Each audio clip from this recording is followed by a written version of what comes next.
சாட்சி நேரம். දැන් සාක්ෂි වේලාව. Time for testimonies. முதலாவது சாட்சி சகோதரி டெஃப்னி பாலன் இந்தியாவிலிருந்து. Daphne Balan இந்தியாவில் සිට පැමිණි සහෝදரி. First testimony will be shared by Sister Daphne Balan from India. அதைத் தொடர்ந்து மிஸ்டர் தோமஸ் கொட்டாரக்கரையிலிருந்து அவர் சாட்சி கொடுப்பார். ඉන්පසු සහෝදර තෝමස් කොට්ටාරගල සිට පැමිණි සහෝදරයා සාක්ෂි දරුණු ඇත. Thereafter Mr. Thomas, who has come from Kottaragara, will share his testimony. கர்த்தருடைய மேலான பரிசுத்த நாமத்துக்கு ஸ்தோத்திரம். ස්වාමීන් වහන්සේගේ උසස් වූ නාමයට මහිමේ වේවා. I praise God's excellent and most holy name. கர்த்தர் என்னையும் இங்கு ஒரு சிறு சாட்சியாய் நிறுத்தினபடியால் அவருக்கு கோடான கோடி ஸ்தோத்திரம் செலுத்துகிறேன். ස්වාමීන් වහන්සේ මාව කුඩා සාක්ෂියකට නැගිටු බැවින් උන්වහන්සේට කෝටි ගණන් ස්තුතිය පුද කරමි. For raising me as a testimony in this place, I praise God. நான் பரிசுத்தவான்களின் குடும்பத்தில் பிறந்திருந்தாலும் ශුද්ධවන්තයන්ට අදාළ පවුලක මා උපත ලබා සිටියත් Although I belong to a family of saints, 40 வருடங்களாய் மரணத்தின் இருந்தேன். 40 වසරක් පුරාවට මරණය මා රැඳී සිටියෙමි. for 40 years I was dead. கடந்த 14ஆம் ஆண்டு நான் 16ஆம் ஆண்டு இந்த சிலோன் கன்வென்ஷனுக்கு கர்த்தர் என்னை கொண்டு வந்தார். උන්වහන්සේ වසර 16කට පසු නැවත වතාවක් උන්වහන්සේ මේ ලංකාවේ රැසී මාලාවට මා ගෙනාසේක. அந்த நிலவரத்தில் என்னுடைய கணவரும் என்னோடு வந்திருந்தார். The Lord brought me to the convention in Sri Lanka and my husband had accompanied me. அந்த நேரத்தில் தானே கர்த்தர் என்னை சந்தித்து மறுபடியுமாய் மரணத்திலிருந்து மீட்டெடுத்தார். At that point the Lord met me and once again redeemed me from death. ඒ අවස්ථාවේදී උන්වහන්සේ මා මරණය මුදා නැවත වතාවක් උන්වහන්සේ මා මුදා කරනු ලැබුවා. நான் பாவியாய் இருந்த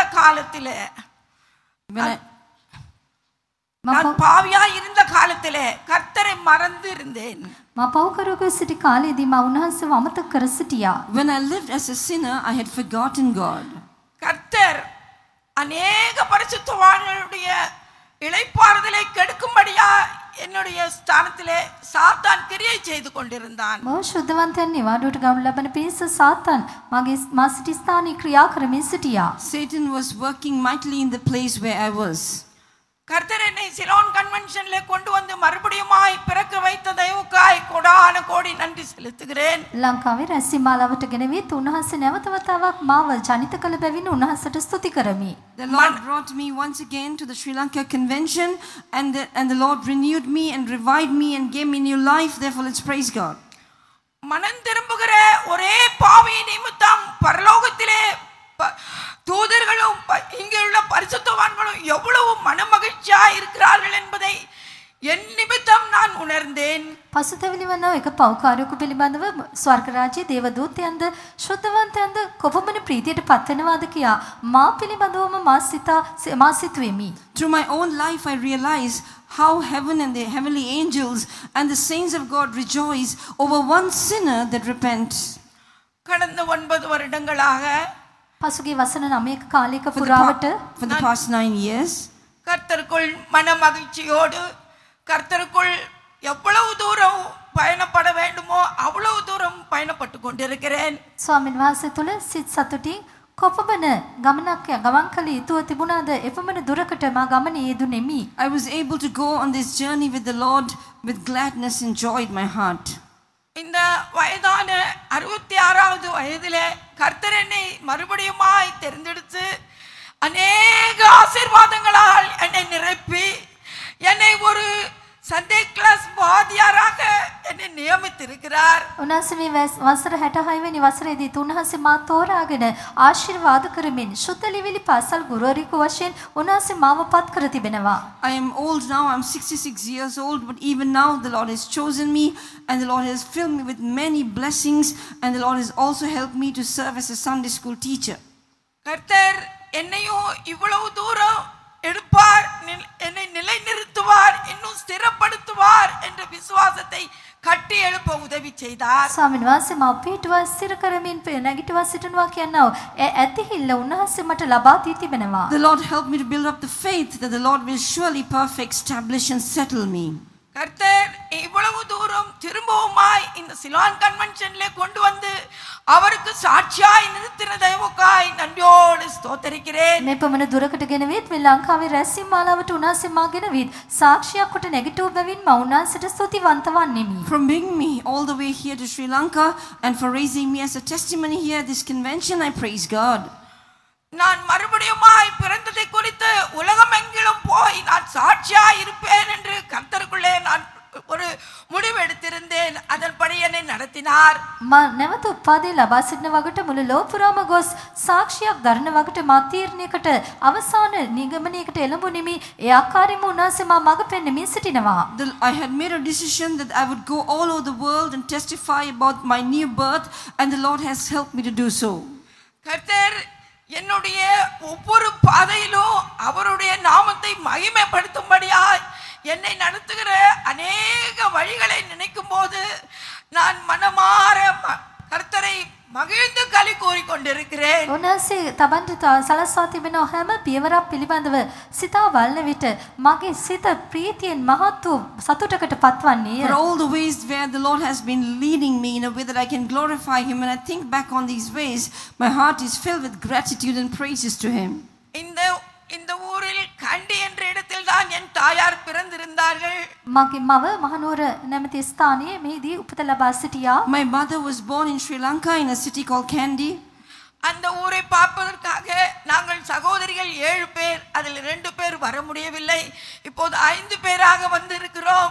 கர்த்தர் எங்களை கூட்டிக் கொண்டு வந்து எங்களை ඔබතුමායි நடத்தின දයவுකායි නන්දිயோடு ස්තෝත්‍රිக்கிறேன். ඒ ස්ථානේ දැක බලා ගැනීමට අප සහෝදරියන් 7 දෙනා අතරින් අප දැන් 5 දෙනෙක් පැමිණ සිටිනවා. උන්වහන්සේ අප මඟ පෙන්වන මාර්ගය නිසා ස්තුති කරමි. We are 7 sisters and only 5 of us could come here, but the Lord helped us to go and see the place and come for all the ways the Lord has in which the Lord has been leading us. I praise God. நாங்களும் எங்களது முன்னோர்கள் கடந்து வந்த பாதையிலே இன்னும் அதிகமாய் நெருங்கி ஜீவித்து கர்த்தருடைய நாமத்தை மகிமைப்படுத்த எங்களுக்கு கிருபை தர வேண்டுமா, யாவரும் ஜெபிக்க வேண்டுமா கேட்கிறேன். පසුකය පැමිණි මාර්ගයේදී තවදුරටත් උන්වහන්සේට සමීප වෙමින් උන්වහන්සේට ලං වීමට උපකාර කරන පිණිස තව අප උදෙසා යාඥා කරමින් ඔබගෙන් ඉල්ලා සිටිමි. I request all of you to pray for us that we may follow even more closely the path of our forefathers and grow forward. கர்த்தருக்கு ஸ்தோத்திரம். ස්වාමීන් වහන්සේට ස්තුති වේවා. Praise the Lord. கர்த்தருடைய பரிசுத்த நாமத்துக்கு ஸ்தோத்திரம். ദൈവനാമത്തിന് മഹത്വം ഉണ്ടാകട്ടെ. നാമத்துக்கு മഹിമ ഉണ്ടാകട്ടെ. ദൈവസന്നിധിയിൽ കടന്നു വന്ന് വിശുദ്ധന്മാരുടെയും വിശ്വാസികളുടെയും മധ്യത്തിൽ ഒരു സാക്ഷിയായി നിൽപ്പാൻ ദൈവം സഹായിച്ചതിനായി ദൈവത്തെ സ്തുതിക്കുന്നു. இந்த இடத்திலே கடந்து வந்து பரிசுத்தவான்களும் தேவ ஜனங்கள் மத்தியிலும் ஒரு சாட்சியாக கர்த்தரனை எழுப்பினபடியினால் நான் கர்த்தரை ஸ்தோத்திரிக்கிறேன். ශුද්ධවන්තයන් අතරද දේවසේනක අතරද මා සාක්ෂියක් කොට උන්වහන්සේ නැගිටු බැවින් ස්තුති කරමි. I praise God for raising me up as a testimony among all the people of God and the saints of God in this place. കേരളത്തിൽ കൊട്ടാരക്കരയിൽ നിന്ന് ഈ ശ്രീലങ്കയുടെ പ്രദേശത്ത് വന്ന് ഈ ദിവസത്തിൻ്റെ പ്രഭാതവേളയിൽ ഒരു സാക്ഷിയായി നിൽപ്പാൻ ദൈവം സഹായിച്ചതിനായി ദൈവത്തെ സ്തുതിക്കുന്നു. கேரளாவிலே கொட்டாரக்கரை என்கிறதான ஸ்தலத்திலே இருந்து வந்து இன்று காலையிலே தேவனுடைய மகிமைக்காய் சாட்சியாய் நிற்க கர்த்தர் எனக்கு தந்த தருணத்துக்காக நான் கர்த்தரை ஸ்தோத்திரிக்கிறேன். කේරළාවේ කොට්ටාරගල සිට පැමිණ මේ ස්ථානයේ මේ උදෑසන සාක්ෂියක් කොට උන්වහන්සේ මා නැගිටු බැවින් ස්තුතිවන්ත වන්නෙමි. For bringing me from a place called Kottaragara in Kerala and for helping me to stand here as a testimony this morning, I praise God. കൊട്ടാരക്കരയിൽ നിന്ന് ഞങ്ങൾ 14 വിശ്വാസികൾ ഈ സിലോണിൻ്റെ പ്രദേശത്തേക്ക് കടന്നു വരുവാൻ ദൈവം സഹായിച്ചതിനായി ദൈവത്തെ സ്തുതിക്കുന്നു. கொட்டாரக்கரையில் இருந்து 14 பேர்களாக நாங்கள் இந்த தேசத்துக்கு வர கர்த்தர் எங்களுக்கு கிருபை தந்தபடியினால் கர்த்தரை ஸ்தோத்திரிக்கிறேன். කොට්ටාරගල සිට අප 16 දෙනෙකුට මේ ස්ථානයට පැමිණීමට උන්වහන්සේ උපකාර කළ බැවින් මා උන්වහන්සේට ස්තුතිවන්ත වන්නෙමි. The Lord has helped 14 of us believers to come from Kottaragara to this convention. Therefore, I praise God. ഞങ്ങൾ കൊട്ടാരക്കരയിൽ നിന്ന് 24-ാം തീയതി മട്ടക്കുഴിയിൽ കടന്നു വരുവാൻ ദൈവം സഹായിച്ചതിനായി ദൈവത്തെ സ്തുതിക്കുന്നു. 24ஆம் தேதி கொட்டாரக்கரையில் இருந்து மட்டக்குழி விசுவாச வீட்டுக்கு வந்து சேர கர்த்தர் எங்களுக்கு கிருபை செய்தார். 24 වෙනිදා කොට්ටාරගල ඇදලි සිට අපිට මට්ටකුළි ඇදලි නිවසට පැමිණෙන්නට උන්වහන්සේ උපකාර කළා. ඒ නිසා ස්තුතිවන්ත The Lord වන්නෙමි. helped us to come from Kottaragara to Mattakuli on the 24th of this month. ഞങ്ങളുടെ യാത്രയൊക്കെയും ദൈവം നടത്തി ഞങ്ങളെ കൊണ്ടുവന്നതിനായി ദൈവത്തെ സ്തുതിക്കുന്നു. எங்களுடைய பிரயாணங்களை எல்லாம் கர்த்தர் பொறுப்படுத்தி இந்த இடத்துல கொண்டு வந்ததற்காக நான் கர்த்தரை ஸ்தோத்திரிக்கிறேன். The Lord gave us අපගේ ගමන් සියල්ල බාර කරන උන්වහන්සේ මේ ස්ථානට අපව ගෙනා නිසා උන්වහන්සේට ස්තුතිවන්ත වෙමි. The Lord gave us traveling mercies and the Lord brought us here safely. Therefore, I praise God. അവിടെ വന്ന് ഞങ്ങൾക്ക് വിശ്വാസികളുടെയും വിശുദ്ധന്മാരുടെയും സ്നേഹത്തിൽ പങ്കുചേരുവാൻ ദൈവം സഹായിച്ചതിനായി സ്തോത്രം. அங்கே வந்த பிற்பாடு விசுவாசிகள் ஊழியர்களுடைய அன்பை நாங்கள் அனுபவிக்க கர்த்தர் கிருபை செய்ததற்காக நான் கர்த்தரை මේ ஸ்தோத்திரிக்கிறேன். පසුව මේ පැමිණි පසුව අදිලිවන්තයන්ගේ දේව සේවකයන්ගේ ප්‍රේමය අත්දැකීමට උන්වහන්සේ උපකාර කළ බැවින් ස්තුති කරමි. After coming here, the Lord enabled us to fellowship in the love of the saints and the believers. Therefore, I praise God. അതിനുശേഷം ഞങ്ങൾ കൊക്കാവിളയിലേക്ക് കടന്നു വരുവാൻ ദൈവം സഹായിച്ചതിനായി സ്തോത്രം ചെയ്യുന്നു. அதன் பிற்பாடு இந்த கொக்காவிலையும் கடந்து வர கர்த்தர் கிருபை செய்ததற்காக நான் கர்த்தரை ஸ்தோத்திரிக்கிறேன். ඉන්පසු කොක්කවිලට පැමිණීමටත් උන්වහන්සේ උපකාර කළ බැවින් ස්තුති කරමි. Thereafter, the Lord brought us to Kokavila. Therefore, I praise God. കൊക്കാവിളയിലും മട്ടക്കുഴിയിലും വിശുദ്ധന്മാരുടെ സ്നേഹം എത്രയെന്ന് രുചിച്ചറിയുവാൻ ഞങ്ങൾക്ക് സഹായിച്ചതിനായി ദൈവത്തെ സ്തുതിക്കുന്നു. மற்றக்குள்ளே நாங்கள் சென்ற பொழுதும் இந்த இடத்தில் வந்த பிற்பாடும் பரிசுத்தவான்களுடைய ஐக்கியம் எவ்வளவு அருமையாயிருந்தது என்று உணர கர்த்தர் கிருபை செய்ததற்காக நான் கர்த்தரை ஸ்தோத்திரிக்கிறேன். මට්ටකුලියට පැමිණි පසුවත් කොක්කාවලට පැමිණි පසුවත් ශුද්ධවන්තයන්ගේ සහභාගීකම කොපමණ අනර්ථකයා ඒ අත්දැකීමට අපිට උපකාර කළ බැවින් මම උන්වහන්සේට ස්තුතිවන්ත වන්නෙමි. At Mattakulia and even at Kokavila, the Lord helped us to experience the precious love of the saints of God. Therefore, I praise Him. ഞാൻ ഈ വിശ്വാസത്തിൽ കടന്നു വന്നിട്ട് 35 വർഷമായി. நான் இந்த விசுவாச ஜீவியத்திலே வந்து 35 வருடங்களாகிறது. මම මේ ඇදහිලි ජීවිතයට පැමිණ වසර 35ක කාලයක් ගත වී තිබෙනවා. It's been 35 years since I embraced this faith. കടന്നു വന്ന നാൾ മുതൽ ഞങ്ങൾ ആഗ്രഹിക്കുകയും പ്രാർത്ഥിച്ചതിൻ്റെയും ഫലമായിട്ടാണ് ഇന്ന് ഈ ദേശത്ത് വന്നൊരു സാക്ഷിയായി നിൽപ്പാൻ ദൈവം സഹായിച്ചത്. அந்த நாட்கள் தொடங்கி நாங்கள் ஜெபித்ததன் பலனாகத்தான் கர்த்தர் இந்த தேசத்திலே எங்களை இப்பொழுது கொண்டு வந்திருக்கிறார். එදින පටන් අප කලාව යාඥාව කරනකොටගෙනයි අද මේ දේශයට අප පැමිණ සිටින්නේ. In answer to all the prayers that we made since that day, the Lord has brought us here as a testimony before Him. ഈ വിശ്വാസത്തിൽ കടന്നു വന്നതിൽ പിന്നെ എനിക്ക് വിശുദ്ധന്മാരുടെയും ദൈവത്തിൻ്റെയും അനുഭവങ്ങളും രോഗസൗഖ്യവും ഒക്കെയും കിട്ടിയത് ചുരുക്കമായി പറയുവാൻ ഞാൻ ആഗ്രഹിക്കുകയാണ്. இந்த விசுவாசத்துக்குள்ளே நாங்கள் வந்த பிற்பாடு எங்களுக்கு கிடைத்ததான பரிசுத்தவான்களுடைய ஐக்கியத்தையும் எங்களுக்கு கிடைத்ததான அற்புத சுகத்தையும் குறித்து நான் சுருக்கமாக சொல்ல விரும்புகிறேன். මේ ඇදහිල්ලට පැමිණි පසුව අපිට ලැබුණා වූ ශුද්ධවන්තයන්ගේ සහභාගීකම ගැනත් පුදුමාකාර සුවය පිළිබඳවත් මා සාක්ෂි දරන්නට කැමැත්තෙමි. I would like to relate in brief the fellowship that we had with the saints after coming into this faith and for the divine healing that we experienced. ഞാൻ ഈ വിശ്വാസത്തിൽ കടന്നു വന്നതിന് ശേഷം പലവിധമായ കഷ്ടങ്ങളിൽ കൂടെ കടന്നു പോകാൻ ദൈവം അനുവദിച്ചു. நான் இந்த ரட்சிப்புக்குள்ளே வந்த பிற்பாடு அநேக விதமான கஷ்டங்களுக்கு கூடாக கடந்து செல்லும்படியாக கர்த்தர் என்னை அனுமதித்தார். ගැලවීමට පැමිණි පසුව නොයෙකුත් ආකාර දුෂ්කරතාව මාර්ග ඔස්සේ ගමන් කරන්නට උන්වහන්සේ මට ඉඩ හරිනු ලැබුවා. After coming into this faith, the Lord permitted me to go through much suffering. ഞാൻ കടന്നു വന്ന് ചില വർഷങ്ങൾക്ക് ശേഷം എൻ്റെ ഭവനത്തിൽ പലവിധമായ കഠിന രോഗങ്ങൾ ദുഃഖങ്ങളൊക്കെ കടന്നു വരുവാൻ ഇടയായി. நான் ரட்சிக்கப்பட்ட பிற்பாடு என்னுடைய குடும்பத்திலே அநேக வியாதிகளும் கஷ்டங்களும் கடந்து வந்தன. මම ගැලීම ලැබුවාට පසුව මගේ පවුලේ නොයෙකුත් ආකාර රෝග දුෂ්කරතාවයන් ඇති වුණා. After receiving this salvation, my family members had to go through experience of sickness and difficulties. ഞാൻ ചില നാളുകൾക്ക് ശേഷം രോഗത്തിന് അടിമയായി തീരുവാനിടയായി. சில நாட்களுக்கு பிற்பாடு நான் சில வியாதிகளுக்கு அடிமைப்பட்டேன். කලකට ඉහතදී සමහර රෝගවලට මා වහල් වී සිටියා. After some time I came under bondage to certain sicknesses. ഞാൻ രോഗത്തിന് അടിമയായി എൻ്റെ ഒരു വശം തളരുവാനും എൻ്റെ സംസാരശേഷി നഷ്ടപ്പെടുവാനും ഇടയായി. நான் இந்த விசுவாசத்துக்கு வந்ததுக்கு பிற்பாடு என்னுடைய ஒரு சரீரத்தின் ஒரு பக்கத்திலே பக்கவாதம் வந்து நான் பேச முடியாதவன் ஆனேன். මම මේ ඇදහිල්ලට පැමිණියාට පසුව මගේ ශරීරයේ එක් අංශයක අංශභාග රෝගිය වැළඳී මට කතා කර ගැනීමට නොහැකි වුණා. I suddenly became paralyzed on one side and lost the power to speak. വിശുദ്ധന്മാർ എൻ്റെ ഭവനത്തിൽ കടന്നു വന്ന് அதிகமாய் பிரார்த்திப்பானொക്കെயும் இடையாയി. பரிசுத்தவான்கள் என்னுடைய வீட்டுக்கு கடந்து வந்து அதிகமாக ஜெபித்தார்கள். ශුද්ධවන්තයන් මගේ නිවසට පැමිණ බොහෝසේ යාඥා කළා. Saints of God came over to my home and they prayed much for me. ദേശത്തുള്ള എല്ലാ വിശുദ്ധന്മാരും എനിക്ക് വേണ്ടി പ്രാർത്ഥിക്കുവാനിടയായി. இந்தியாவிலே இருக்கிறதான எல்லா பரிசுத்தவான்களும் எனக்காக ஜெபித்தார்கள். ඉන්දියාවේ සිටිය සියලුම ශුද්ධවන්තයන් මා උදෙසා යාඥා කළා. All the saints all over the country prayed for me. വിശുദ്ധന്മാരുടെ പ്രാർത്ഥന എന്തെന്ന് രുചിച്ചറിയുവാൻ എനിക്കിടയായി. பரிசுத்தவான்களுடைய ஜெபம் எவ்வளவு வல்லமையா இருக்கிறது என்பதை நான் உணர கர்த்தர் கிருபை செய்தார். ශුද්ධවන්තයන්ගේ යාඥාව කොපමණ බලගතුද කියා හැඟීමට ගැනීමට උන්වහන්සේ මට උපකාර කළා. The Lord helped me to experience the power of the prayer of the saints. ഡോക്ടർമാരൊക്കെയും തള്ളിയതായ സമയത്ത് വിശുദ്ധന്മാരുടെ പ്രാർത്ഥന ഏറ്റവും വലിയതായിരുന്നു. வைத்தியர்கள் எல்லாரும் என்னை கைவிட்ட பொழுது பரிசுத்தவான்கள் என்னுடைய ஜெபம் என்னுடைய ஜீவியத்திலே பலன் செய்தது. වෛද්‍යවරු මාධර්ම ලැබූ කල්ලි ශුද්ධවන්තයන්ගේ යාඥාව මගේ ජීවිතයට මහත් ශක්තියක් වුණා. At a time when I was rejected by the doctors, the prayers of the saints were powerful in my life.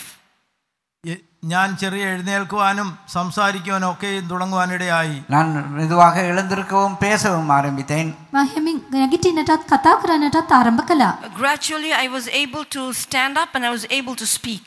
ഒരു ദിവസം ശനിയാഴ്ച ദിവസം രാത്രിയിൽ 12 മണിയോടുകൂടി ഒരു രൂപം എൻ്റെ അടുത്ത് വന്ന് എഴുന്നേൽക്കുക സംസാരിക്കുക എന്നൊക്കെ പറയുവാനിടയായി. ஒரு நாள் பகல் வேளையிலே சனிக்கிழமையிலே ஒருவர் வந்து நீ எழுந்து நீ பேசு என்று சொன்னார்.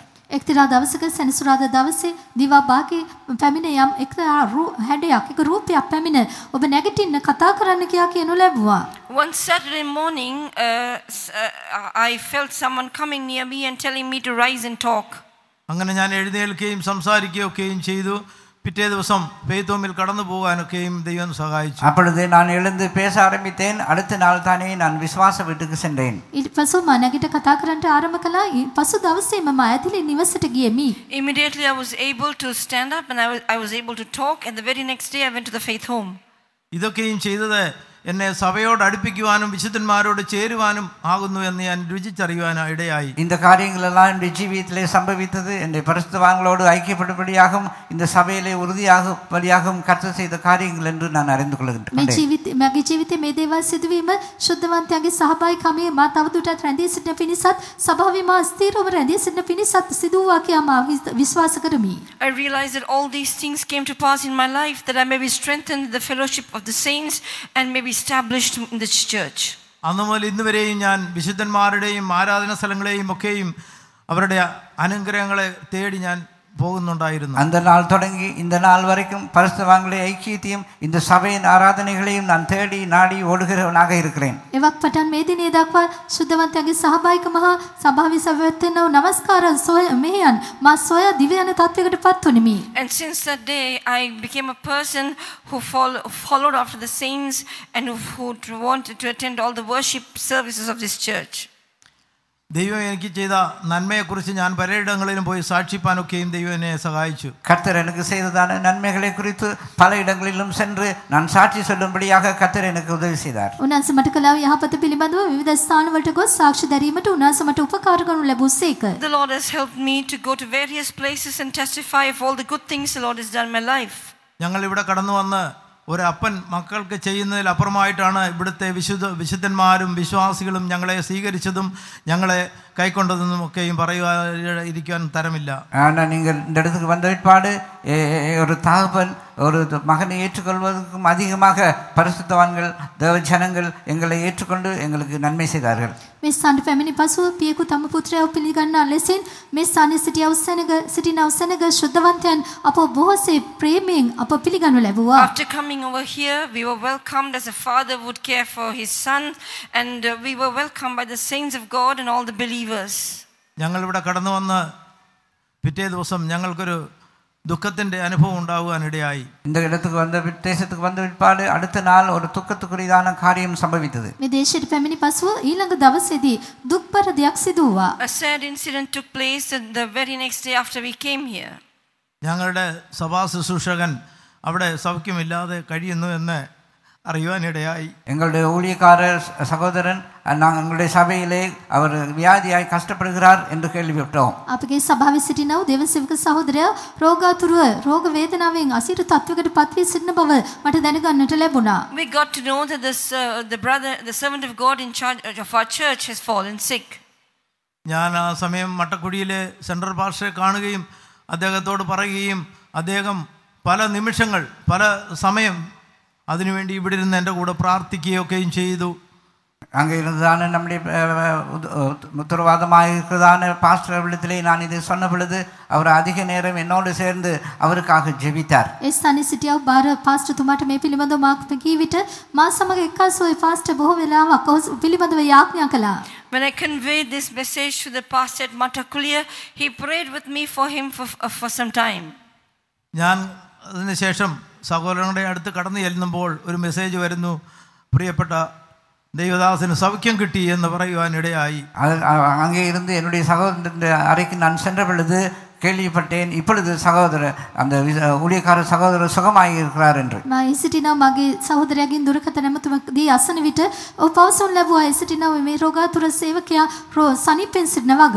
Then when I went to my brother's room from there, he had received a telephone call that the brother has now recovered. സമയ ചുരുക്കത്താൽ സാക്ഷി നിർത്തുവാൻ ആഗ്രഹിക്കുന്നു. വീണ്ടും നിങ്ങളുടെ ഓരോരുത്തരെയും പ്രാർത്ഥനയെ ഞാൻ ചോദിക്കുകയാണ്. തുടർന്നും ഈ വിശ്വാസത്തിൽ തുടർന്നു പോകുവാൻ ഞാൻ നിങ്ങളുടെ ഓരോരുത്തരെയും പ്രാർത്ഥനയെ ചോദിച്ചുകൊണ്ട് സാക്ഷിയിൽ നിന്ന് நேரக்குறைவினாலே நான் என்னுடைய சாட்சியை முடிக்கிறேன். தொடர்ந்தும் இந்த பாதையிலே ஓடி முடிக்க கர்த்தர் தாமே கிருபை செய்யும்படியாக உங்களுடைய ஜெபங்களிலே எங்களை நினைத்துக் கொள்ளும்படியாக கேட்டுக்கொள்ளுங்கள். මගේ සාක්ෂි අවසන් කරමි. මේ දිවි මේ තවදුරටත් දිගින් දිගටම දිව යාමට උන්වහන්සේ කරුණාව ලැබෙන පිණිස අප උදෙසා යාඥා කරන්නයි ඔබගෙන් ඉල්ලා සිටිමි. Due to time constraints, I want to wind up my testimony now, but I covered all your earnest prayers that I may run this race in this path of faith victoriously till the end. ஸ்தோத்திரம். Praise the Lord. Praise the Lord. இப்பொழுது இந்தியாவிலிருந்து வந்திருக்கிற sister மேரி சாட்சி கொடுப்பார். දැන් ඉන්දියාවේ සිට පැමිණ සිටින සහෝදරි මේරි සාක්ෂි දරනවා. Our worker sister from India, Sister Mary, will share her testimony with us. கர்த்தருக்கு ஸ்தோத்திரம். Praise be to God. நான் இந்த இடத்துல வரகோ இந்த இடத்துல நிற்கவோ ஒரு தகுதியுமே இல்லை. මේ ස්ථානයට පැමිණීමටත් මෙහි සිටගෙන සිටීමටත් මං කිසිසේත්ම සුදුසු නොවේ. I'm not at all worthy to come to this place, nor to stand here. ஆனால் நான் தியாகியும் பிரதிஷ்டமான இந்த சிலோன் பெந்தேகோஸ்துன்னு சொல்லி ஆரம்பித்துதான் அந்த ஊழியத்தை வந்து பார்க்க வேண்டும் என்று எனக்கு மிகவும் ஆசை உண்டு. එනමුත් මෙම සභාව ලංකා පෙන්තෙකොස්ත සභාව ආරම්භ වූ මෙම ස්ථානයේ මේ ශ්‍රී ලංකාව ඇවිත් දැක බලා ගන්නට මගේ සිතේ මහඟු ආශාවක් තිබුණා. But I harbored a great desire in my heart that one day I should go to Sri Lanka and see the place where the Ceylon Pentecostal Mission was founded. நான் இனி வயசாயிட்டு இனி எங்கே யார் என்ன கொண்டு போவாங்க அந்த இடத்தை பார்க்க முடியும் என்று நான் நினைத்தேன். මා සිතුවා දැන් මා හොඳටම වයස්ගත වී සිටිනවා. එම ස්ථානයට යන්න මට අවස්ථාව ලැබෙන්නේ කෙසේද කියා මා ඒ ගැන සිතමින් සිටියා. But I thought within myself, I am old now, who would take me there? ஆனால் தலைமை மாஸ்டர் அவர்கள் என்னை இந்த கன்வென்ஷன் வரும்படியாக சொன்னாங்க. නමුත් ප්‍රධාන පාසතුමා මෙම රැස්වීම මාලාවට සහභාගී වෙන ලෙස මගෙන් ඉල්ලා සිටියා. But the chief pastor asked me to attend this convention. நான் இவ்வளவு நாள் இருந்தது வயசான நேரத்தில் என்ன அனுப்புகிறாங்களா, எனக்கு காலம் வலிக்குதுன்னு நான் சொல்லி நினைத்தேன். ஆனால் கர்த்தர் சொன்னார், இந்த பலத்தோட போ, நான் உன்னோடு கூட இருப்பேன், உன் காலை மானின் கால்களை போல் ஆக்குவேன் என்று சொன்னார். මේ වයස්ගත කාලයේ මෙවැනි දුර ගමනක් යන විට මා සමග සිටින්නේ කවුරුන්ද, මා කෙසේද යන්නේ, මා දුර්වලයි කියා මා සිතුවා. නමුත් ස්වාමීන් වහන්සේ මට කතා කරමින් පැවසුවේ, නුඹ ශක්තිමත් සිටින ඔබට තිබෙන මේ ශක්තියෙන් ඔබ යන්න මම ඔබ සමග සිටිමි. මම ඔබගේ දෙපා මුවකගේ දෙපා මෙන් ශක්තිමත් කරන්නෙමි කියා. I was thinking within myself, I am so aged now and they want me to go and I have aches and pains in my legs as well. At that time the Lord spoke to me and said, go in this thy strength and I will be with you and I will make your feet like hinds feet. கர்த்தருடைய சத்தத்துக்கு கீழ்ப்படிந்து நான் இங்கே வந்தேன். இங்கே வந்ததும் இந்த ஊழியக்காரர்கள் எல்லாம் பார்க்கும்போது என்னை வந்து பார்த்தார்கள். எங்களுக்கு கல்வாரி இரத்தத்தின் மூலமாக இப்படிப்பட்டதான ஒரு ஐக்கியத்தை தந்திருக்கிறேன் என்று என்னோடு பேசினதும் என்னை அன்பாக விசாரித்ததும் எனக்கு மிகுந்த சந்தோஷமாய் காணப்பட்டது. When I came over here, I experienced the fellowship of the saints of God. Many servants of God came and visited me, and I was amazed that through the sacrifice of Calvary, through the blood of Jesus, He has given us such a great fellowship and love. මෙම ස්ථානයට පැමිණීමෙන් අරතුරුව මේ ශුද්ධවන්තයන්ගේ සහභාගීකම ගැන සැබවින්ම මට පුදුමයක් ඇති වුණා. බොහෝ දේව සේවක සේවිකාවන් ඇවිත් මා බැහැ දැක්කා යේසුස් ක්‍රිස්තුස් වහන්සේගේ කල්වාරි ප්‍රේමය කරන කොටගෙන අපට උන්වහන්සේ දායාද කළ මෙවැනි මේ සහභාගිකම ගැන සැබවින්ම උන්වහන්සේට ස්තුතිවන්ත වන්නෙමි. தேவன் என்னை எப்படி ரட்சித்தார், இந்த கனமான ஊழியத்துக்கு எப்படி கொண்டு வந்தார் என்று ரெண்டு வார்த்தை சொல்லும்படியாக நான் வாஞ்சிக்கிறேன். I wish to share a few words on how the Lord saved me and how He brought me into this glorious ministry. ස්වාමීන් වහන්සේ මාව ගැලවී කෙලසද කියාත් මේ සේවයට උන්වහන්සේ මාව කැඳවා ගත්තේ කෙසේද කියාත් ඔබ හමුවේ තබන්ට මා කැමති වෙමි. நான் தேவனை அறியாத ஒரு குடும்பத்துக்கு பிறந்து வளர்க்கப்பட்டேன். I was born into a family which did not know the Lord, and I was brought up in the family. දෙවියන් වහන්සේව නාඳුනන පවුලකට අයත්ව මම උපත ලැබුවෙමි. எங்கள் பெற்றோருக்கு நாங்கள் 9 பிள்ளைகள், அதில் நான் கடைசியான மகள். My parents had 9 children, and I was the last of them. මගේ දෙමව්පියන්ට දරුවන් 9 දෙනෙකි. ඉන් බාලයා වන්නේ මමය. நான் பிறந்து 10வது மாசத்திலே என் தகப்பனார் இறந்து விட்டார்கள். 10 months after I was born, my father passed away. මගේ උපතින් එනම් මාස 10කට පසු මගේ පියා මෙලව හැර ගියා. அதன் பிறகு எங்கள் தாயார் தான் எங்களை கஷ்டப்பட்டு வளர்த்தினார்கள். Thereafter my mother had to bring us up with great difficulty. ඉන් අනතුරුව බොහෝ දුෂ්කරතා මැද මගේ මව විසින් අපව ඇතිදැඩි කරනු ලැබුවා. நான் கடைசி பிள்ளை என் தாயார் ரொம்ப நேசிப்பாங்க, ரொம்ப அன்பா இருப்பாங்க. அவங்கள விட்டு நான் பிரிய மாட்டேன், அவங்கள என்னை விட்டு அப்படி அன்பாக நாங்கள் வளர்ந்து வந்தேன். Because I was the youngest of the 9, my mother loved me very much. I was her pet, and I would never separate myself from my mom. I was always with her. මම බාල දියණියව සිටිය නිසා මගේ මව බෙහෙවින්ම මට ආදරය කළා. මේ නිසා මම කිසි විටකත් මගේ මවගෙන් වෙන්වන්ට කැමති වුණේ නැහැ. என்னை அன்பா நேசித்த தாயாரும் என்னோட 14 வயசுல இறந்து விட்டார்கள். බෙහෙවින්ම ආදරය කළ මගේ මව මගේ වයස අවුරුදු 16 දී මෙලොව හැර ගියා. Even my mother, who loved me so much, she left me and left this earth when I was 16 years old. அப்படி தாயாரும் தகப்பனாரும் இல்லை என்று நான் கலங்கி எப்போதும் அழுது கொண்டே இருப்பேன். Because I had lost both my parents, I used to be much troubled about this, and I would be always crying about it. දෙමව්පියන් දෙපළම අහිමි වීම ගැන බොහෝසෙන් මා කම්පා වුණා. මේ ගැන සිත සිතා මා නොයෙක් වර හඬමින් සිටියා. தேவன் சொன்னார், உன் தகப்பனும் தாயும் கைவிட்டாலும் நான் உன்னை சேர்த்து கொள்வேன் என்று சொன்னார். The Lord told me, even if your mother and father forsake you, I will take you up. නුඹේ මවත් පියත් ඔබ අත්හැරියත් මම නුඹව මා වෙතට ගන්නෙමි කියා රැස් කර ගන්නෙමි කියා උන්වහන්සේ මට කතා කළා. ஒரு நாள் கர்த்தர் என்னை தேடி வந்தார். எப்படி தேடி வந்தாருன்னா, ராத்திரி நான் படுத்திருக்கும் போது வானத்திலிருந்து பயங்கரமான அக்கினி கண்ணங்கண்ணுவா அப்படியே விழுந்தது. அக்கினி நான் இந்த உலகத்தை அடிக்க போறேன் என்று சொன்னார். One day the Lord came in search of me. One night as I was sleeping, I had a vision of fire pouring out of heaven, and the Lord told me, one day I will destroy the earth by fire. එක්තරා දවසක රාත්‍රියක ස්වාමීන් වහන්සේ මා සොයා පැමිණියා. මම දර්ශනයක් දුටුවා. එනම් ගිනි ජාලාවන් මේ පොළවට ඇදහැලෙන අයුරු මම දුටුවා. උන්වහන්සේ මට කතා කරමින් කීවේ මම මේ පොළව ගින්නෙන් විනාශ කරමි කියයි. நான் பயந்து இந்த பெந்தேகோஸ் கூட்டத்துக்கு நான் போக தொடங்கினேன். I was very much afraid after seeing this vision, and I started attending the services of the Pentecostal mission. මේ දර්ශනය දුටුවයින් පසු මම මහත්සේ භීතියට පත් වුණා. ඉන් අනතුරුව මේ පෙන්තෙකොස් රැස්වීම වලට මා සහභාගී වුණා. பெந்தேகோஸ் நான் பிடிக்கவே நான் அவங்களெல்லாம் பரியாசம் பண்ணுவேன். Ordinarily, I did not like the Pentecostal group, and I used to mock them and make fun of them. පෙන්තෙකොස් සභාවට ඒ කණ්ඩායමට මා එතරම් මනාපයක් දැක්ුවේ නැහැ. මම වුන්ට බොහෝසෙන් අපහාස කර සරදම් කරමින් සිටියා. இந்த கூட்டத்துக்கு போகும்போது என்னை வீட்டில் தடை பண்ணார். ஆனாலும் நான் அந்த கூட்டத்துக்கு தொடர்ந்து தேவன் என்னை நேசித்தான அந்த அன்பை நினைத்து நான் மறுபடியும் கூட்டத்துக்கு போய்கொண்டே இருந்தேன். When I started attending meetings at the Pentecostal mission, my family members hindered me, but because the love of God constrained me, I continued to attend services there. පෙන්තෙකොස් සභාවට මා සහභාගී වනවාට මගේ පවුලේ අය කැමති වූයේ නැත. ඔවුන් මට එය බාධා කරනු ලැබුවත් ඒසුස් වහන්සේගේ ප්‍රේමයෙන් පිරුණු මා ඒ ප්‍රේමය නිසාම අකණ්ඩවම ඒ රැස්වීම වලට සහභාගී වෙමි. கூட்டத்துக்கு போங்க அங்கே உள்ள ஊழியக்காரர் சொல்லிடுவாங்க உங்களோட பாவங்களை எல்லாம் நீ ஆண்டோட சொல்லி அறிக்கை போடுன்னு சொல்லுவாங்க. நான் கத்திரத்தில் என் பாவங்களை எல்லாம் அறிக்கை விட்டு கத்துறேன்னு ரட்சித்தார். When I started attending the meetings, the servants of God there would tell me, you have to confess all your sins to the Lord. And one day I confessed all my sins to the Lord and repented of my sins.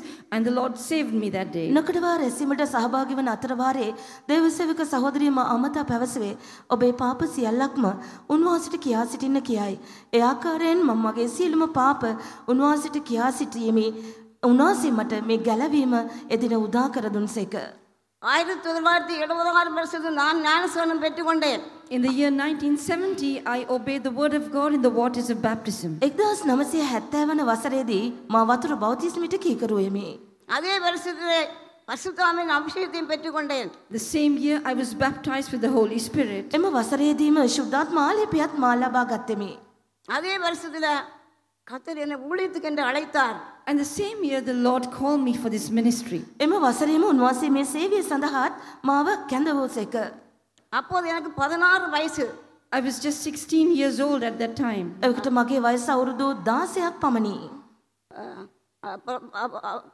அது பிறகு நான் கர்த்தர் எப்படி அழைத்தார் என்றால் நான் இரவில் படுத்திருக்கும் போது என்னை 3 தடவை என் பேரை சொல்லி கூப்பிட்டு கேட்டு. I want to mention as to how the Lord called me for this ministry. One day as I was sleeping, the Lord called my name thrice. උන්වහන්සේ මාව කැඳවුවේ කෙසේද කියා කියනවා නම් එක්තරා දවසක මා නිවසේ සිටියේදී මගේ නම කියා 3 වතාවක් උන්වහන්සේ මට කතා කළා. வீட்டில் சொல்லி தருவாங்க 3 தடவை கூப்பிட்டா பிசாசு கூப்பிடும், கதவை திறக்கக்கூடாது, வெளியே போகக்கூடாதுன்னு சொல்லி தருவாங்க. I was taught at home, if someone calls you 3 times, it is certainly a demon, therefore you must not open the door, you must not go out. 3 වතාවක් නම කියා හඬගසනවා නම් ඒ යක්ෂයෙකුගේ හඬ මේ නිසා දොරහැර පිටතට නොයා යුතුයි කියා මගේ නිවසේ අය මට කියා දී තිබුණා. யாரிடமே சொல்லாமல் அப்படியே பின்ன படுத்து விட்டேன். But I did not mention that I heard my voice being called to anyone and I slept. කිසිවෙකුට මේ බව නොපවසා මා නින්දට ගියා. அப்போது கர்த்தர் சொன்னார் 3 தடவை பின்னும் என் ஆடுகளை மேய், என் ஆடுகளை மேய், என் ஆடுகளை மேய் என்று சொன்னார். நான் சொன்னேன் எனக்கு எந்த ஆடை நான் மேய்க்கா? அப்போ எனக்கு தெரியாது எந்த ஆடை மேய்க்கணும்னு எனக்கு தெரியாது. அம்மா என்ன செய்வாங்க, சிறு பிராயத்திலே ஒரு ஆடை வாங்கினாங்க. அந்த ஆடை தோட்டத்துக்கு மேய்க்க கொண்டு போவாங்க. அவங்க கூட நானும் போவேன். இது நினைத்து காரிட்டு எழுந்து எங்கே போனேன், விசுவாச வீட்டுக்கு போனேன். அப்போ சொன்னாங்க ஆண்டவர் உன்னை ஊழியத்துக்கு அழைத்திருக்காருன்னு சொன்னாங்க. And I heard, after hearing my name being called thrice, I slept, and then I heard the Lord's voice again saying, feed my sheep, feed my sheep. And I had no idea what it was. When I was young, my mother brought a lamb home, and we used to take it out to graze. She used to take it out to graze, and I used to go with her, and I imagined that is what feeding his sheep meant. But that morning when I went to the faith home, the servants of God there told me, the Lord is calling you to the ministry. මම 3 වතාවක් උන්වහන්සේ මගේ නම කියා හඬ ගැසුවෙන් අනතුරු මම නින්දට වුණා. ඉන්න අනතුරු නැවත වතාවක් මට හඬක් ඇසුණා. මගේ බැටළුවන් පෝෂණය කරන්න, මගේ බැටළුවන් රැක බලා ගන්න යනුවෙන්. මේ අර්ථය මට වැටුනේ නැහැ. මට මතක් වුණා මගේ පුංචි කාලේදී මගේ මව කුඩා වස්පැටියෙක් ගෙනවිත් දුන්නා. මා ඒ පැටියා පසුපස ගමන් කරමින් සිටියා. මේ බවද කියන්නේ කියා සිතමින් මම ඇදිලි නිවසට ගියා. ඒ අවස්ථාවේදී දේවසේවකයන් පැවසුවේ ස්වාමීන් වහන්සේ ඔබව සේවයට කැඳවනවා කියයි. அப்போ நான் காலையில் விசுவாச வீட்டுக்கு போய் அங்கே சொல்லும்போது அவங்க இந்த வசனத்தை எடுத்து வந்தாங்க. யோவான் சுவிசேஷம் 21ஆம் அதிகாரம், யோனாவின் குமாரனாய சீமோனே நீ நேசிக்கிறாயா, இந்த வசனத்தை எடுத்து அவங்க என்ன வாசிக்க சொன்னாங்க. அப்போது உன்னை கர்த்தர் ஊழியத்துக்கு அழைத்திருக்காருன்னு சொன்னாங்க.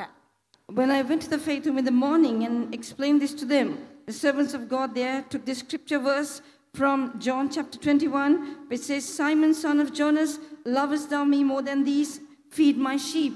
And then they confirmed that this was the calling the Lord has given me for the ministry. ඇදිරි නිවසේ සිටියව දෙවසවකයන් යුෂුද්ධ යොහන් 21 වෙනි පරිච්ඡේදයට පෙරලා එහි තිබුණු ශුද්ධලවිලි පාතයක් මට ගෙනහැර දක්වමින් සිමොන් ඔබ මට මේ සියලු දේනාට වඩා ඔබ මට ආදරේදයි උන්වහන්සේ ඇසූසේක එසේයි කිවිට මගේ බැටළුවන් පෝෂණය කරපන්නයි ලියා තිබේ. මේ වචන රැගෙන ඔවුන් කතා කරමින් කිව්වේ ස්වාමීන් වහන්සේ ඔබව දේව සේවයට කැඳවන බවයි. அப்போது என்னுடைய மூன்றாவது சகோதரி ஊழியத்தில் இருந்தாங்க. நான் அவரிடம் சொன்னேன், என்ன கத்தர் ஊழியத்தில் நான் ஊழியத்துக்கு வாஞ்சிக்கிறேன், ஆனாலும் கத்தர் என்ன கூப்பிடுறாரு அப்படின்னு அவங்கள்ட்ட நான் சொன்னேன். அவங்க அவங்களோட சென்ட்ரல் பாஸ்டருடன் சொன்னாங்க, சென்ட்ரல் பாஸ்டர் உடனடியே கூட்டிகிட்டு வந்துடுன்னு சொன்னாங்க. உடனே என்ன சென்ட்ரல் பேத்தனுக்கு எனக்கு அதே வருஷத்தில் அக்டோபர் மாதம் என்னை சென்ட்ரல் பேத்தனை கொண்டு விட்டுட்டாங்க. By then, one of my sisters were already in the ministry, and I mentioned this incident to her, and she mentioned it to the center pastor there, and he had said, bring her into the faith home immediately. So immediately I was taken into the faith home. මගේ තුන්වෙනි සහෝදරිය මේ දේව සේවය කරමින් සිටියා. මේ සියලු සිදුවීම් මා ඈට පැවසුවා. මා තුල කිසිදු ආශාවක් තිබුණේ නැහැ. නමුත් උන්වහන්සේ මාව සේවයට කැඳවනවා. මේ ආකාරයෙන් සිදු වුණා කියා කී විට අය මධ්‍යස්ථ පාස්තතුමාට මේ පිළිබඳව සඳහන් කළා පැවසුවා. ඒ අවස්ථාවේදී මධ්‍යස්ථ පාස්තතුමා කීවේ වහාම ඇයව ඇදිරි නිවසට කැඳවාගෙන එන්න කියයි. ඒ වසරේම ඒ මොහොතේම මා එම ඇදිරි නිවසට ඔවුන් කැඳවා ගත්තා. 1971 வருஷத்தில் பாஸ்டர் புரடி அவர்கள் என்னை தலையில் கை வைத்து என்னை ஊழியத்துக்கு எடுத்தார்கள். In the year 1971, I was ordained as a servant of God by Pastor Freddie. 1971 වන වසරේ පාස්ටර් ෆ්‍රෙඩීතුමා මගේ හිසට අත තබා ආලේප කර මේ සේවයට මාව කැප කරා. இந்த ஊழியத்துக்கு வந்து 5வது வருஷத்தில் எனக்கு ஒரு வியாதி, நாங்கள் இழுப்பு வியாதின்னு சொல்லுவோம், இழுப்பு வியாதி வந்தது. அப்போது எனக்கு ஒரு வேலையும் செய்ய முடியாது, மிகவும் துக்கம். நான் விசுவாசத்தோடு ஜெபித்து கொண்டே இருந்தேன். In the 5th year of my ministry, I had an asthma attack and I was unable to do anything. I became very weak and I was unable to do my work. සේවයට පැමිණ අවුරුදු 5කට පසුව මා ඇදුම රෝගයෙන් පෙළෙන්නට පටන් ගත්තා. මට කිසිදු වැඩක් කිරීමට නොහැකි තත්වයක් උදා වූ නිසා මේ පිළිබඳව මා ඉතා දුකින් සිටියා. அவர் என் இயேசுவை நோக்கி நான் கூப்பிட்டேன். அவர் என்னை தூர சதிர்ந்து இப்படியே கை காட்டி என்னை கூப்பிட்டார். நான் கூப்பிட்ட அவரிடத்தில் நான் போனேன். அவர் ஒரு சிங்காசனம் போட்டிருக்கு, அந்த சிங்காசனத்தை என்னை உட்கார சொன்னார். நான் அவர் நிற்கிறதுனால நான் உட்காரவே இல்லை. I was crying out to the Lord and I saw Jesus afar calling me, beckoning me to come, and as I went towards him there was a throne beside him and he asked me to sit on the throne, but because the Lord himself was standing I refused to sit on the throne. ඒ අවස්ථාවේදී මා උන්වහන්සේට මොර කෙසුවා. මම යේසුස් වහන්සේව දුටුවා. ඈතක සිටිනා දුර ඈත සිටමින් උන්වහන්සේගේ අතින් මට සංඥා කරන අයුරු ළඟට එන ලෙස මම දුටුවා. ඒ අවස්ථාවේදී මා ඒ ස්ථානෙට ගිය විට සිංහාසනික උන්වහන්සේ වැඩ වුණ ආකාරය මම දැක්කා. යේසුස් වහන්සේ මට කතා කරමින් එය හිඳ ගන්නට පැවසු විට උන්වහන්සේ සිටි බැවින් මා හිඳ ගන්නට කැමති වූයේ නැත. நான் அவர் பக்கம் முழங்கால் நின்றேன். அவர் என்னிடம் கேட்டார், நான் உனக்கு என்ன செய்ய வேண்டும் என்று கேட்டார். நான் சொன்னேன், எனக்கு இடுப்பு வியாதி இருக்கு, எனக்கு சுகமாக வேண்டும், எப்படியாவது நான் பரிசுத்தோடு இயேசுப்பாட்ட வரணும் என்று அந்த வார்த்தையை நான் சொன்னேன். Instead I knelt down beside him and the Lord looked at me and said, what is it that you want me to do for you? And I said, Lord, I am afflicted by asthma and I want you to heal me completely and I want you to sanctify me and I want to come to you. ඒ අවස්ථාවේදී මම යේසුස් වහන්සේ අභියස දනගසා සිටියා. උන්වහන්සේ මා දෙස බලා ඇසුවේ ඔබට මගෙන් අවශ්‍ය මොනවද කියා. මා එවිට උන්වහන්සේට පැවසුවා මා ඇදුම රෝගයෙන් වේදනාව විඳිමින් සිටින්නේ මට සුවය අවශ්‍යයි. ඒ වගේම මාගේ ජීවිතය පවිත්‍ර කර ඔබ වහන්සේගේ මුහුණ දකින්නට මාව සුදුසු කළ යුතුයි කියා මා උන්වහන්සේගෙන් ඉල්ලා සිටියා. அவர் என் தலையில் கை வைத்து அன்று முதல் இன்று வரை இன்று காண்கிறான எகிப்தியரை நீங்கள் ஒருபோதும் காண்பல் சொன்ன வசனத்தின்படி அந்த வியாதி அன்று முதல் இன்று வரை எனக்கு வரவே இல்லை. விசுவாசத்தால் தேவனுடைய மகிமை காண்பான்னு சொன்னது போல அந்த விடிய காலம் விழித்து எழும்பி என்னுடைய சுக வாழ்வு துளிர்த்தது. And from that and the Lord laid his hand on my head. From that day onwards till this very day, asthma has never returned. The Lord healed me completely. I conned the verse which says, The Egyptians that you see today, you will see no more. The Lord healed me completely, and my health sprung forth speedily from that day onwards. And the next morning, I woke up completely healed. දවසේදී උන්වහන්සේ මට පැවසුවේ මිසර අද දුටු මිසරවරුන් නැවත නුඹ කිසිදා දකින්නේ නැත කියා. ඒ වචනීය පරිද්දෙන් උන්වහන්සේ මම සුව කළ අතර එදා මෙදා තුර කිසිදා මට ඇදුම රෝගයෙන් නැවත වැළඳුනේ නැත. උන්වහන්සේ කී පරිද්දෙන්ම මට සුවය ලැබුණා. පසුදා උදෑසන නුඹේ සුවවීම ඉක්මනින්ම හටගන්නේය. ඒ උදාවන්නේ කී පරිදිම මා සුවය අත්දුටුවා. 1987 வருஷத்தில் நான் ஒரு இடத்துல ஊழியம் செய்து கொண்டிருக்கும்போது எனக்கு டைபாய்டு ஜுரம் வந்தது. And in the year 1987, as I was ministering, I contracted typhoid. මම සේවය කරමින් සිටිය අතරතුර එක් අවස්ථාවක මට වුණ සන්නපාතය සෑදුනා වැළඳුණා. அந்த ஜுரத்தில் நாளுக்கு நாள் மிகவும் நான் அந்த வியாதி கூடி கூடி மிகவும் அதிகரித்து கொண்டே இருந்தது. ஆனால் ஊழியர்கள் விசுவாசிகள் எப்போதும் பயப்பட்டு விசுவாசத்தோடு ஜெபித்து கொண்டே இருந்தார்கள். Day by day the fever increased, but all the servants of God and the believers, they prayed daily in faith for me. දිනෙන් දින උණ උත්සන්න වුණා. නමුත් ඇදිලිවතුන් දෙව සේවකයන් උනන්දුවෙන් උදක්ම මා වෙනුවෙන් යාඥා කරමින් පසු වුණා. அப்போ அந்த சொன்னாங்க 3 நாளைக்குள்ள இவங்க மரிச்சிடுவாங்கன்னு என் ஊழியத்தில் இருந்த சகோதரியோட சொல்லி நீங்கள் கவலைப்படக்கூடாது 3 நாளைக்குள்ள அவங்க மரித்து விடுவாங்கன்னு சொன்னாங்க. People had told my sister who was in the ministry, within 3 days your sister will die, but you must not be sorrowful. මගේ සේවය කරමින් සිටිය සහෝදරිය අමත ඔවුන් පැවසුවේ තවත් දවස් 3කින් ඔබගේ සහෝදරිය මිය යනු ඇත. ඔබ මේ ගැන කනසලු නොවන්න කියයි. அதுபோல அந்த 3ஆம் நாளுக்குள்ளே நான் மரித்து விட்டேன். In 3 days I did die. ඇත්තටම දවස් 3කට පසු මා මිය ගියා. என் ஆவியாத்மா சரித்தை ஒப்பு கொடுக்கும்படியாக பாஸ்டர் அவர்களை என் பக்கத்திலே கொண்டு நிறுத்தி இருக்கிறார்கள். Pastor was called by my bedside to commit my body, soul and spirit to the Lord. මගේ ආත්ම ප්‍රාණ ශරීරය ස්වාමින් වහන්සේට බාර කිරීම සඳහා පාස්ටර් තුමාව කැඳවා මගේ ඇඳ අසල පාස සිටියා. அதன் பிறகு கொஞ்சம் ஒரு 10 தூதர்கள் அப்படியே பறந்து வந்தாங்க. வந்து அந்த பாஸ்டரிடம் போனாங்க. அவங்க என்ன பேசுனாங்கன்னு தெரியாது. உடனே என்ற ஜீவன் வந்தது. But at that time I saw 10 angels descending from heaven, and they went and whispered something to Pastor. I have no idea, I do not know what they told him, but immediately my life returned to me. ඒ අවස්ථාවේදී මම දැක්කේ ස්වර්ගයේ සිට දේවදූතයන් 10 දෙනෙකු මා සිටින ස්ථානයට බැසෙන ආකාරයත් ඔවුන් පාසතුමා වෙතට ගියා.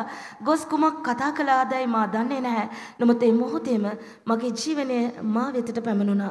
நான் மரித்து பணமாய் கிடக்கிறேன்.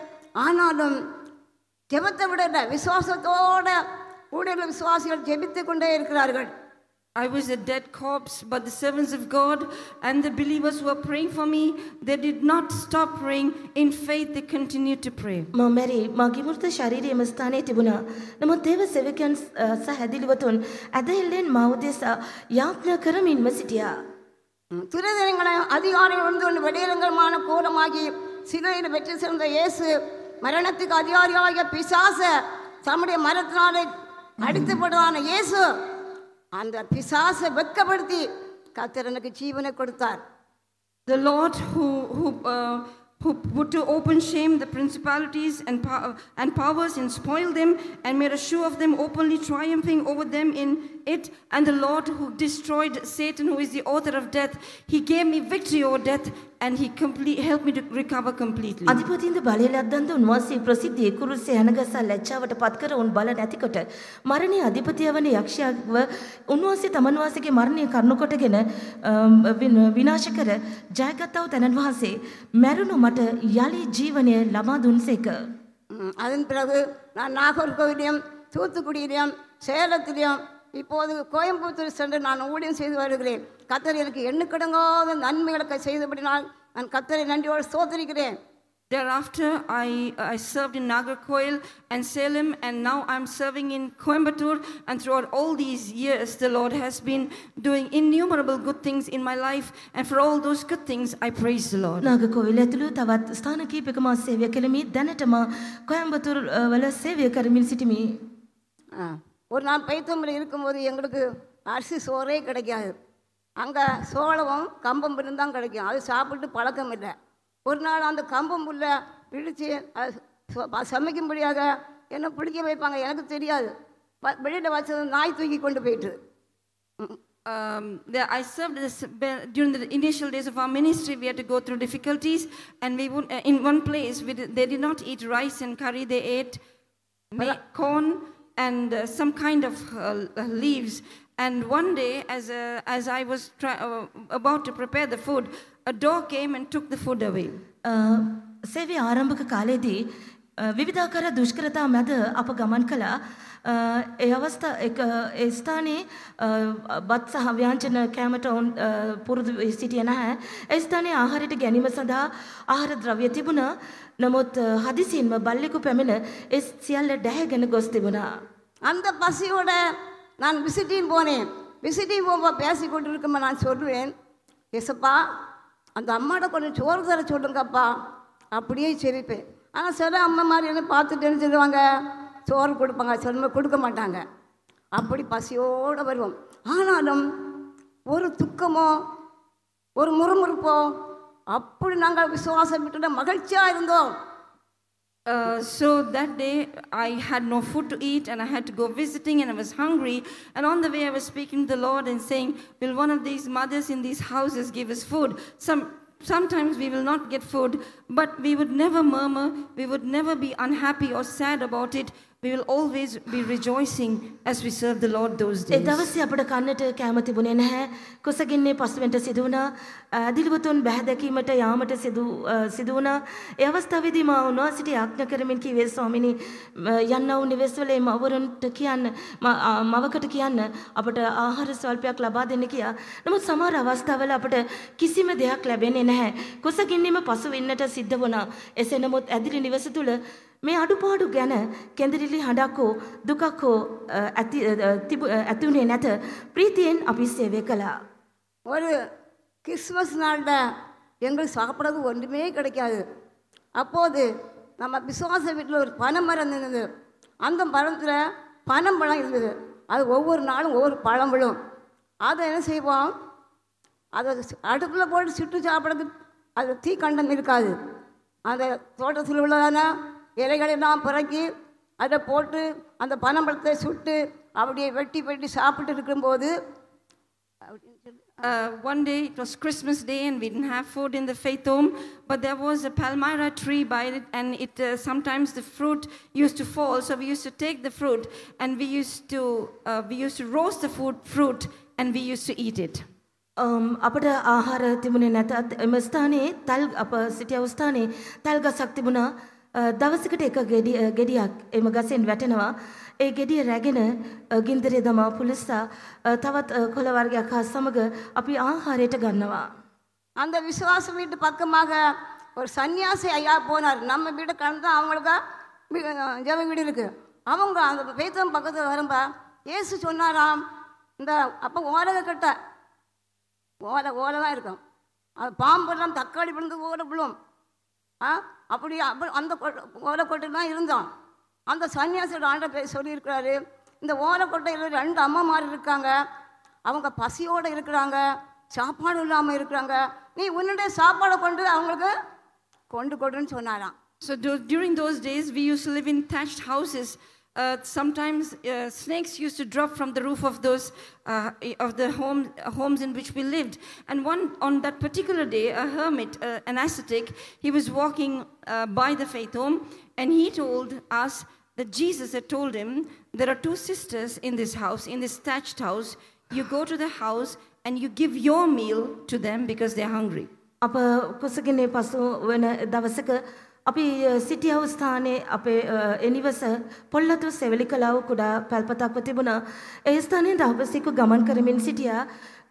ස්වාමීන් වහන්සේ ඔහුට කතා කර පවසා තිබෙන්නේ මෙම පොල්ලතු සෙවලකලමේ කුඩා පැල්පතේ සහෝදරියන් දෙදෙනෙකු කුසගින්නේ පසු වෙනවා.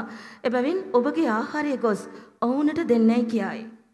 அந்த நேரத்தில் அவர் வீட்டில் போய் அந்த வீட்டு அம்மாட்ட கேட்க முடியாது, திட்டுவாங்க. அவருக்கு கொடுத்த சாப்பாடை அப்போ கிறிஸ்துமஸ் நாளுக்கு அந்த ஊரில் உளுந்து சோறுன்னு வைப்பாங்க, நல்ல கறி குழம்பு வைப்பாங்க. அவருக்கு கொடுத்த பங்கை விளம்பரம் வெட்டி சாப்பிடுங்க. என்ன வருது? கிறிஸ்துமஸ் நாளா நல்ல சாப்பாடை அந்த ஐயா கொண்டு கொடுத்துட்டு போனார். அப்போ எங்களுக்கு உள்ள எப்படி இருக்கும்? அதான் விசுவாசத்தினால் நீதிமான் பிழைப்பான். அந்த வாக்குத்தத்தை கத்தை நிறைவேற்றி அப்படி அன்றைய பொசித்து அப்படி சந்தோஷமாக இருந்தோம். So that hermit went home. He could not ask for food, for extra food. So what he did was he took his meal and he brought it to us and gave it to us on Christmas Day. And on that day, we who were trying to eat a roasted palmyra fruit, we got a good meal on that day. ඒ දවසේ ඔහු නිවසට ගොස් නිවසෙන් අපට කියා ආහාර ඉල්ලුවා නම් කවදාකවත් දෙන්නේ නැහැ, බැන වදිනවා ඇත. මිනිසා ඔහු ඔහුගේ ආහාර කොටස රැගෙන ඇවිත් අපට දුන්නා. නත්තල් දවසේ හොඳින් කෑම ව්‍යා තිබෙනවා, හොඳ ව්‍යංජන තිබෙනවා. ඒ හොඳ ප්‍රණීත ආහාර ඔහු අපට ගෙනවිත් දුන්නා. එදා අපට සිද්ධ වුණේ නැහැ ඒ පුලුස්සා තල් ගෙඩිය ආහාරයට ගන්නට, හොඳ ආහාර වේලක් ලබා ගන්නට අපට අවස්ථාව උන්වහන්සේ උදා කර දුන්නා. අපේ සිත ඒ දවසේ කොයි ආකාරයෙන් ප්‍රීතියෙන් ඉපිලා යන්නට ඇත්තයි කියා සිතා ගන්න. Our heart was filled with joy on that day, and that is how we lived in faith during those days.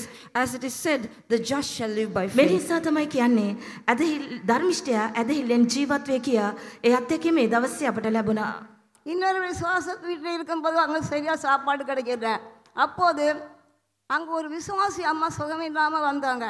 அவங்களுக்கு தண்ணி போட்டு, என்ன தண்ணி, வாரதி அரிசின்னு சொல்லுவாங்க, அதை போட்டு கொடுத்துட்டு அந்த அவங்களுக்கு தண்ணியை கொடுத்துட்டு அந்த வாரதி அரிசி சோறு அதில் இருந்து நான் அதை சுத்தம் பண்ண வெளியே கொண்டு போட்டிருந்தாங்க.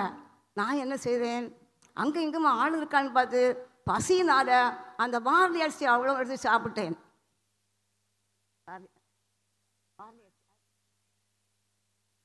There was one particular sister who had come to the faith home because she was sick, and that was another day we had no food in the faith home, so we were very hungry. And because of for the sick sister, they had prepared barley water, and because I was very hungry, I drank that barley water. ස්ථානෙට රෝගී සහෝදරියක් පැමිණියා. අවනේ අපට දෙන්නට කිසිවක් තිබුණේ නැහැ. ඒ සහෝදරිය barley වලින් කැඳ වගේක් පිළියෙල කළා. මා අධික කුසගින්නේ සිටිය නිසා ඒ සහෝදරිය සූදානම් කළ ඒ දේ මම ආහාරයට ගත්තා. ஒரு விசுவாச வீட்டில் அங்கே தண்ணி கிடையாது, பைப்பு ஒன்றுமே கிடையாது. எவ்வளோ தூரத்துக்கு போய் தான் தண்ணி எடுக்கணும். ஆனால் நாங்கள் விசுவாசி பிள்ளையிடம் கூட்டிக்கிட்டு நாங்கள் தண்ணிக்கு போவோம். தண்ணி எடுத்துகிட்டு வந்தால் அங்கே சாப்பிட ஒன்றுமே இல்லை. அப்போ என்ன செய்தோம், நம்ம விசுவாச வீட்டில் ஒரு பிடி மரம் நிற்குது. அந்த பிடி மரத்தில் காயை பறித்து அதில் கொஞ்சம் உப்பு மிளகாயெல்லாம் போட்டு அம்மியில் வச்சு அரைச்சி அப்படியே வச்சுட்டு தண்ணி எடுக்க போனோம். தண்ணி எடுத்துகிட்டு வந்து அந்த அந்த அந்த புளி அந்த அரைச்சி வச்சுருந்த அதையும் கொஞ்சம் கொஞ்சமாக எடுத்து சாப்பிட்டு தண்ணி குடித்தோம். அது எப்படி இருந்ததுன்னு தெரியுமா? பிரியாணி தின்னது போல இருந்தது. There was another faith home where we lived in. There was we had no water there, so we had to go a long distance to get water. So some of our believers came with us to take water, and even in that place we had to face starvation. So just before going to get water, there was a tamarind tree by the faith home. She took the tamarind and ground it and added salt to it, and we just kept it and went to get water. After we came back, we ate of that ground tamarind and drank water, but you know, it was as if we had a biryani that day. ඇතිරි නිවසේ වතුර ගැනීමට පහසුකම් තිබුණේ නැහැ. වතුර ලබා ගැනීම සඳහා මදක් ඈතට යන්නට අපට සිද්ධ වුණා. ඒ දවසේත් අප කුසගින්නේ සිටිය නිසා ඇතිරි නිවසේ තිබුණ සියඹලා ගසෙන් සියඹලා අහුලා ඒ සියඹලා පොත්ත හැර සියඹලා පන්නා මදයට ලුණු සහ ගම්බිරිස් එකට එකතු කර මිරිස් ගලේ දමා අඹරා අපි ඒ ගුලියක් වාගේ සාද හෝදා පිටත් වී ගොස් වතුර රැගෙන පැමිණියා. වතුර ගෙනවින් පසු අපි ඒ සියඹලා රැගෙන ටිකෙන් ටික කන්න පටන් ගත්තා. ඔබ දන්නවද ඒ සියඹලා එදා අපට හරියට රසවත් බිරියානි එකක් මෙන් තිබුණා. அந்த நேரத்தில் முறுமுறுக்கவோ துக்கப்படவோ அவர் சந்தோஷமாக மகிழ்ச்சியோடு அந்த இடத்திலிருந்து நான் ஊழியம் செய்தேன். We did not murmur or grumble, or we were not sorrowful about our condition. We were able to serve God joyfully in that place as well. මෙවැනි දුෂ්කර වාතාවරණයකදී පවා කෙඳිරිලි පැමිණිලි හඬ අපගේ නික්මුණේ නැහැ. අප තුළ තිබුණේ සැබවින්ම මහත් ප්‍රීතියක් පමණි. அந்த நேரத்தில் எனக்கு விசுவாச வீட்டில் நான் சிறு பிராயத்தில் 16 வயசில் 16 வயசு முடியும் வந்தேன். எனக்கு ஜெபம் பண்ண தெரியாது, பாட்டு படிக்க தெரியாது, ட்ரம் அடிக்க தெரியாது, ஒன்றுமே தெரியாது. ஆனால் நான் ராத்திரி காலங்களில் முழங்காலே நிற்பேன். என்ன செய்வேன் ஒன்றுமே தெரியாது. ட்ரம் அடிக்க ரொம்ப ஆசை, எனக்கு தெரியவே செய்யாது. அப்போது ஆண்டவர் என்ன செய்தார், ஒரு ஏணியை போட்டு அந்த ஏணியை மேலே ஏற சொன்னார். நான் மேலே ஏறி போனேன். அங்கே ஒரு பெரிய ஒரு ரூம் இருக்குது. அதில் என்ன உட்கார சொன்னார். நான் உட்கார்ந்தேன். ஒரு ட்ரம்மும் ஒரு ட்ரம் சிக்கன் தந்து அவருக்கு என்ன ட்ரம் அடித்து காட்டி தாரார், என்ன பழக்கினார். So during those, when I came to the ministry, I was just 16. So I did not know how to pray. I did not know how to sing, or I did not know how to play the drum, but a great desire to play the drum. But every night I used to be on my knees praying to the Lord. One day as I was praying throughout the night, the Lord, a ladder descended from up, and the Lord asked me to climb the ladder. And as I went up, there was a room, and in that room there was a drum and a drumstick, and the Lord taught me how to play the drum. මම අවුරුදු 16 ඇදලි නිවසට පැමිණියා. Drum එක වාදනය කරන්න, යාඥා කරන්න, ගීතිකා ගායනා කරන්න. මේ කිසිම දෙයක් ගැන මට හැකියාවක් තිබුණේ නැහැ. දවසක් මා දනගසා උන්වහන්සේට මොර ගැසුවා. ඒ අවස්ථාවේදී මා දර්ශනයක් දැක්කා. එම ස්ථානයේ ඉනිමගක් තිබුණා. ඉනිමග දිගේ නැග ඉහළට එන්නයි උන්වහන්සේ මට පැවසුවා. ඒ අවස්ථාවේදී මා ඉහළට ගිය විට ගොඩාක් කාමරයක් තිබුණා. ඒ කාමරේ ඩ්‍රම් එකක් තිබුණා.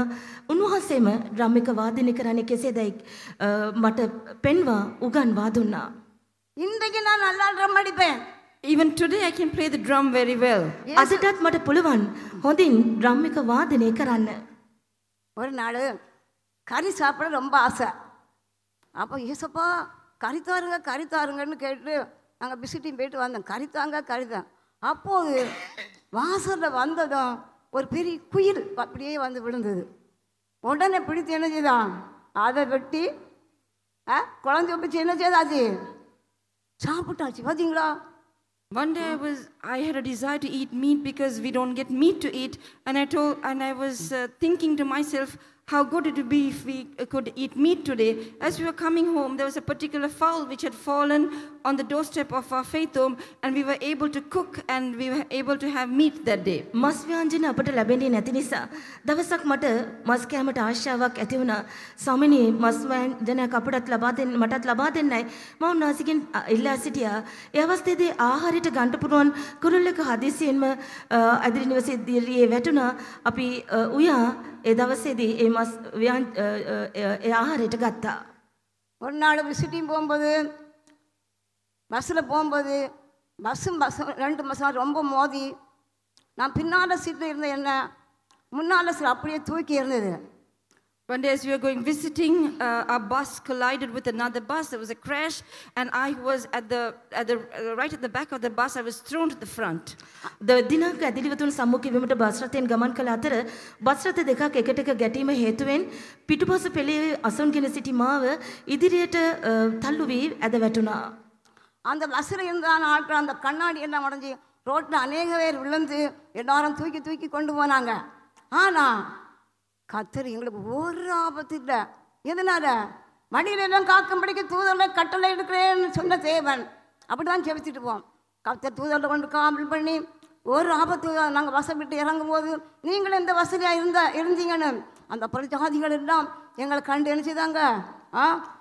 அப்படி அவங்க எங்களை நீங்கள் இந்த வசதியாக இருந்தியா அப்படின்னு சொல்லி அவங்க என்னங்களை பெரியப்பா. இன்றைக்கு அந்த இடத்துல நமக்கு பெரிய ஒரு விசுவாச வீடு தொடங்கி இருக்குது. So many people were injured because all the glasses, the windows of the buses were broken, and people were injured, and they were being pulled out of the bus, and they were being taken to the ambulance.